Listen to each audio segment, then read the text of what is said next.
That's not apple juice. Are you sure? That's the headline.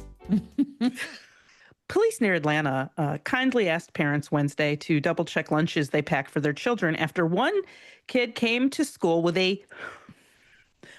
martini to wash down a midday snack. Okay. Let me tell you something. I am so glad these things weren't available when I was a kid. Because I was because you'd have to know how to make a martini to get a martini. Exactly. Bottles of liquor and all things that are very hard for children, especially who don't have a lot of good manual dexterity. And when you're like 7 and you're packing your own lunch, every just grab day, stuff. you grab the stuff that's in the fridge. And oftentimes, it might be a Friday or a Thursday and mama ain't, going to the store yet. And you just, you're trying to make do with what's in there. Okay? This is the thing. I don't think it's responsible parenting if you do have martinis and you don't have food. Come see, come saw. Like you haven't gone to the store yet, but somehow you have martinis on the ready. That sounds like a clear expression of priority. Oh, I am. I am judging. I'm not judging. I am judging. It's much easier to judge, I found. So it's one of those cans of mixed drinks. You know that one that we got? They're really good. They're drinks. I forget what the brand name is. But yeah, you can buy a whole martini in a can. So the kid opens up his lunch and there's some Doritos, some kind of like fruit sandwich or something. And then this martini. It's a lemon drop martini, in fact. Okay? Lemon drop martini. So he would have really liked it. It's delicious, I'm sure. I love lemon drops. So the police department released a picture of what at a quick glance looked like a normal school lunch, right? As Angela just said, there's grapes, there's everything in there. But upon closer examination, the aluminum can... Well, you don't have to go that close because it's written on the can. But you know what? But I could see it. Think about LaCroix. Think about how many it definitely different could. Yes. Oh, I got one for you that I did to myself this week. I have as it turns out, 2 travel size cans, that are both green. They're slightly different shades of green, but green. One of them is a foot spray for inside your shoes, right? So they don't get stinky. The other one is an oil sheen spray for your hair. I want you to guess which one ended up in my hair. Please let it be the foot spray. Please. Please. Because it smells like baby powder. So it's like, I'm like spraying it to get some oil sheen on my hair. It's a good way to get like a light amount of oil on your hair.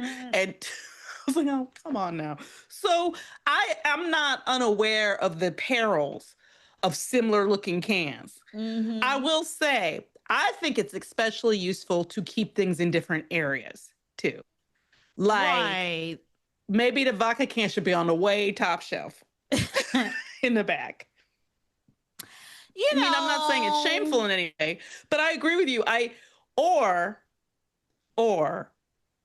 This does not bother me, perhaps, as people may think it should. Or the kid was like, look, school's been really challenging lately. Mom, it's been really challenging. I'm having some interpersonal conflicts with my colleagues, my fellow students. And I got the answer for you, baby. I got to take this with you. Round noon, crack that open. And just, You know your child. Everybody knows their own child. Some children need a martini. Like the middle of the day. They need that kind of, that's for some kids need an app, some kids need a mixed cocktail. That's what I'm saying. The police said in a statement, this is not a Capri Sun. That is not apple juice. That is a whole parent had a long night starter pack beverage.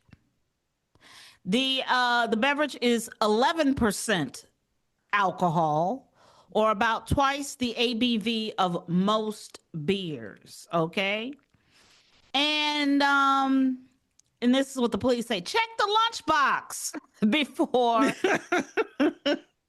the Fulton County Schools police resource officers got to do inventory at recess. They do inventory?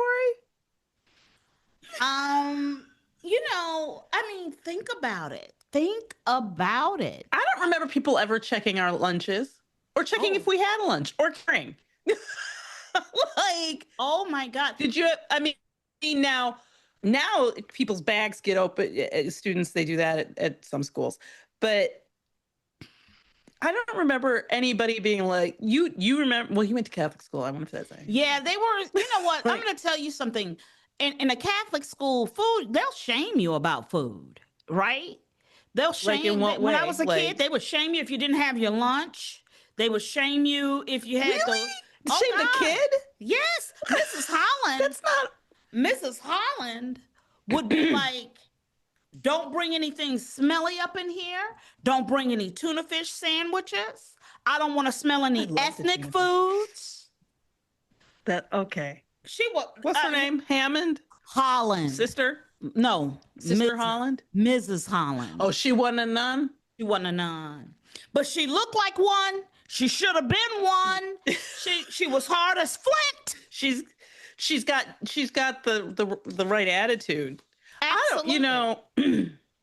I'm just, they would check. That's just so wrong to me. Why would you be shaming the kid about their lunches until like it's just racist and a whole bunch of other isms and just absolutely xenophobic? And but I went to schools where even when I went to, for those couple of years, I went to a public school, Miss Green, she was about full on shame. Okay. Oh, we've said this before. The people, and more people talk about now in terms of our political situation, our so-called leaders, the role of shame and the role of embarrassment, in your development as a person, right? And are there, why is it that we feel shame in some areas? But it's actually, I think it's an important lesson. But to shame a child for the quality of their lunch is especially messed up and cruel. It's cruel. And this goes into they did not care about us, Hopper. It's Gen X. People were allowed to judge, call you out, and there was none of this. Oh, that's wrong. That's bullying. Miss Green had a whole bookshelf, right? And if you weren't right to her standards and specifications, you had to go to basically the bookshelf of shame, right? So if she looked at you and she said, your teeth don't look clean enough, you had to go to the bookshelf of shame. Your teeth don't look clean enough? Yeah, I'm not kidding. How old were you? 8. She would do that to kids. You had to go get a toothbrush and toothpaste and go to the bathroom and take somebody with you and have them watch you brush your teeth. Or if she didn't think that your face was clean enough or you were clean enough, you had to she had a rag with soap that you had to go wash yourself with. Yeah. Or comb and a brush. And she was also, I just think everybody looked put together in that room. Girl, do you understand why I am so on my P's and Q's about getting in the shower, looking right every day? Because Miss Green was out there. I mean, it's crazy. That is just ridiculous. I'm just asking the question. I'm not in child development. I don't have this information. So you guys should write us at frangela08@gmail.com and tell me if you know anything about child development. Are cocktails, are they just 100% bad for kids? Is that what we're saying? Or there's no situation in which, or are we cherry picking specific instances we don't like? Because overall, I want to say that children are handling their liquor better than anybody else. Much if they're better. Getting it. Much better. I'm just want to ask, is it really just 100% bad? need to Maybe know they were what the like, kid you know know. what, Timmy needs something. Something listening, Timmy. Baby, what can we do for Timmy? He's our son. We love him. Mhm.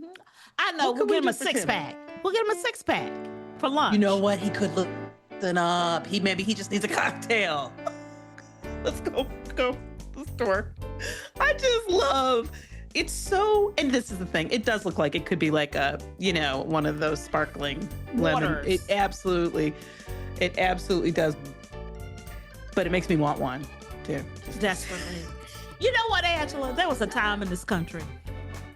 There was a time. There was a time in this country when we recognized the hard days and hours children put in at school, okay? And everybody is due to let off a little steam. I'm Frances Callier. And I'm Angela V. Shelton. We are Frangela. Thank you so much for listening to Idiot of the Week. Week.